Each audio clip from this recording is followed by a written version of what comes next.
জল নিয়ে যাবি, যে রোদ বেরিয়েছে। কতক্ষণ লাগবে?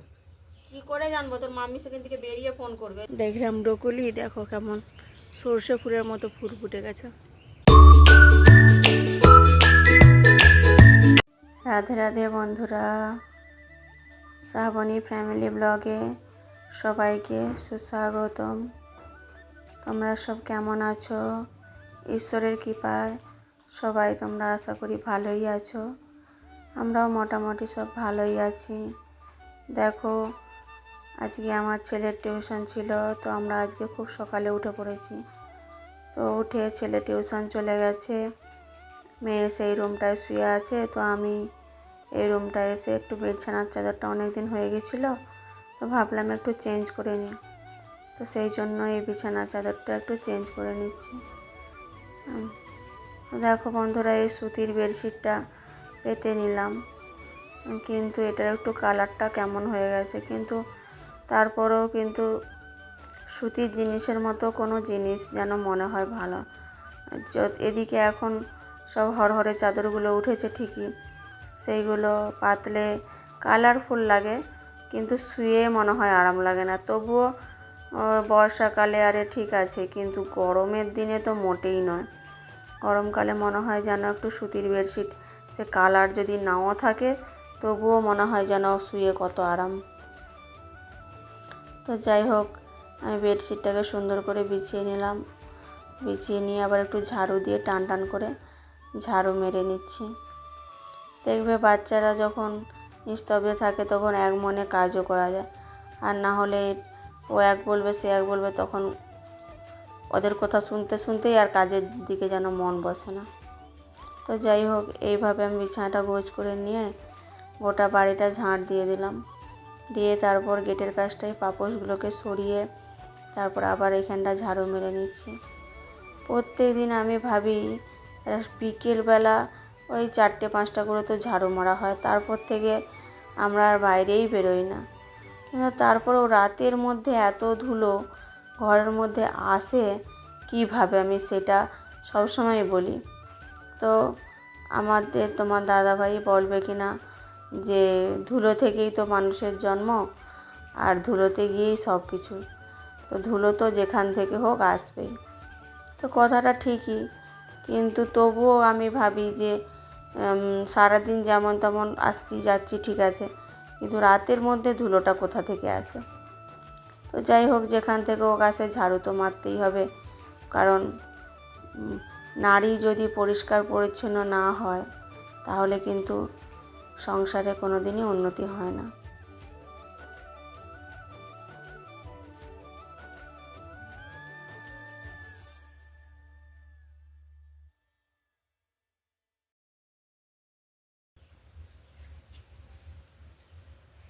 এত নোংরা হয়েছে এইগুলো, তারপরে শেষ হয়ে গেছে, এইটাই প্যাকেটটা ছিল আর নেই। এখন যদি যাও দাসপুর তাহলে পয়সা দেবো, বাগেদের দোকান থেকে একটা নলের মুখ নিয়ে আসবো। ওখানে নলের মুখটা কোথায় হারিয়ে গেছে না কি হয়েছে, ছাড় করে জল পড়ছে গায়ে। জল নিয়ে যাবি, যে রোদ বেরিয়েছে সেখান থেকে বেরিয়ে ফোন করবে। ওই জন্য তো বলছি, আমি বাসনটা ধোয়া হয়ে গেলে তুই গরম জলটা নামিয়ে নিয়ে চানটা করে ফেল, বুঝলি? চানটা করা হয়ে গেলে তুই হচ্ছে যে নিচে পুজোটা দিয়ে দে। আমি এখানে বাসন, নিচের বাসনও সব ধুয়ে দিচ্ছি, রুটি টটি সবই। তোকে ধুতেও হবে না, শুধু যে মন্দিরটা ধুয়ে এটা ধুয়ে। তো বন্ধুরা, আমি এখন ঠাকুর বাসনগুলো মেজে নিয়ে গিয়েছিলাম ফুল তুলতে। তো আজকে দেখলাম সাদা জবা অনেকগুলো ফুটেছে, প্রায় 12টার মতো, কিন্তু একটা ভুল হয়ে গেছে কি, পরে দেখলাম একটা লাল জবা পঞ্চমুখী ফুটেছিল, তো সেটা আর তুলতেই ভুলে গেছি। তো উপরে চলে এসেছি, উপর থেকে দেখলাম ফুটে আছে। তো বারবার উপর নিচে হওয়াও কষ্ট, কারণ এমনিতেই আমার এখন কদিন ধরে পা হাতের যন্ত্রণাটা যে কেন হচ্ছে ঠিক মতন কমছেও না, কিছুই বুঝতে পারছি না। কি ওষুধও খাচ্ছি, যাই হোক ওই সকালে যে ঘুম থেকে উঠে ঝাড়ু মারবো তারপর থেকেই শুরু হয়ে যাচ্ছে পা হাতের যন্ত্রণা, কোমরের যন্ত্রণা। তো যাই হোক, আমি এইভাবে আস্তে আস্তে কাজ সারছি। আসলে আমাদের ঝাড়ু মারতেও অনেকটা, আবার তার উপরে প্রত্যেক দিনের 1 বালতি 2 বালতি করে কাচা, ছাদে ঝাড়ু মারা, প্রচণ্ড চারিদিকটা আর সাথে সাথে একলা হাতে পরিশ্রম তো হয় আর তাতে পরে কষ্টও হয়। কিন্তু জানো তো বন্ধুরা, আমি কাজ মানে মনে হয় যে ভগবান যদি শরীর যদি একদম সুস্থ রাখতো, আমি আরও সুন্দর করে আরও ভালোভাবে পরিষ্কার পরিচ্ছন্নভাবে কাজ করতে পারতাম। কিন্তু যাই হোক, নিজের কর্ম বা যে কোনো কারণে হোক না কেন, ভোগান্তি তো মানুষের এখন আছেই। তো সেই নিয়েই চলতে হবে সংসারে। শরীরের যাই অসুস্থতা থাকুক না কেন, সেইটাকে যদি মনে ভেবে কাজ করি তো মনে হয় আরও বেশি বাড়ছে। তো সাধারণত আমি বেশি না ভেবেই কাজ করি, কিন্তু যখন অতিরিক্তটা হয় তখন মনে হয় বুঝি আর পারবো না, এরকম মনে হয়। তো যাই হোক, এইভাবে আমি ভগবানকে বাতাসা, জল, তুলসী সমস্ত কিছুটা অর্পণ করে দিয়ে তারপর প্রদীপটা জেলে ধূপটা জ্বালছি।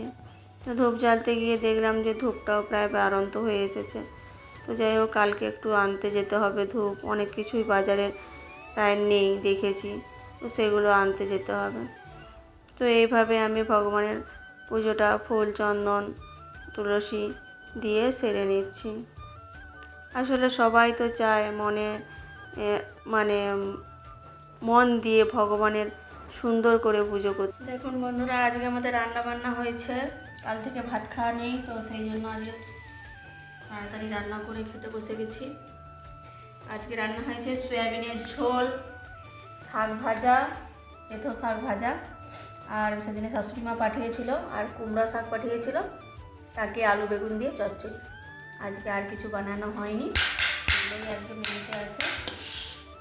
চলো এখন আমরা খাওয়া দাওয়া করি, সব খাওয়া দাওয়া করো।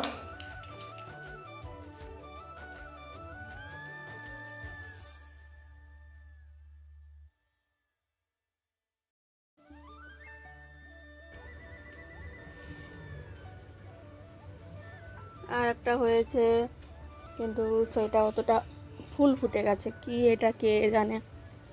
দেখলাম ব্রোকলি, দেখো কেমন সর্ষে ফুলের মতো ফুল ফুটে গেছে, এটা আবার কি জিনিস।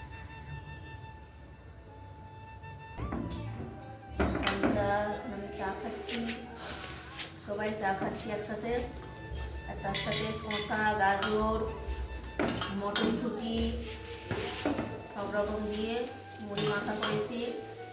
তো এখন আমরা মুড়ি মাখা আর চা এটাই সন্ধ্যা খাচ্ছি, তারপর আবার দেখা যাক কী খাই রাত্রে।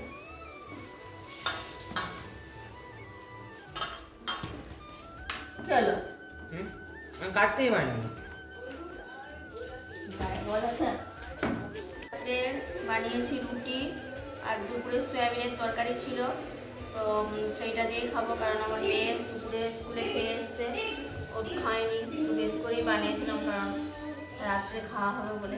এখন আমি সবাই আমরা খেতে বসবো, রুটি, সয়াবিনের তরকারি আর দুধ আছে, যে যেটা খাবে। এখনের মতো আমরা ভিডিওটা এখানেই শেষ করছি। ততক্ষণ তোমরা ভালো থেকো এবং সুস্থ থেকো, এবং আমার চ্যানেলটিকে যদি আপনাদের ভালো লেগে থাকে তাহলে লাইক, শেয়ার এবং কমেন্ট ও সাবস্ক্রাইব করতে একদম ভুলবেন না।